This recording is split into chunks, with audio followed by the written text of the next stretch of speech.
این موضوعی است که مردم در این میدان متفاوت است. کسی در درجه صفر است، کسی در درجه اعلاست. در بین تفاوت درجات خیلی زیاد است، خیلی زیاد است.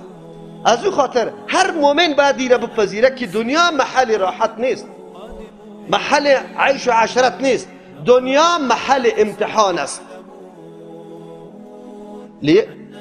هو الذی خلق الموت والحیات لیبلوکم. مرگ و زندگی به این خاطر پیدا شده که الله ما را آزمایش کنه.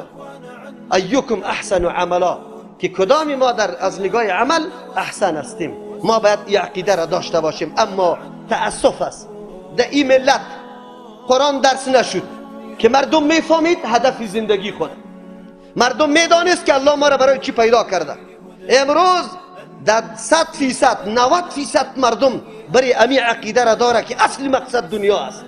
امیر آباد بکو. از امی خاطر است که ما دیدیم، به چشم سر دیدیم، بعد از ورود فرهنگ مبتذل غرب، بعد از ورود امی کفار نجس، مردم از ناموس خود تیر شد، از دین خود تیر شد، از غیرت خود تیر شد. هیچ نظر نکرد، فقط پول به دست بیار و وسایل عیش و عشرت آماده شود.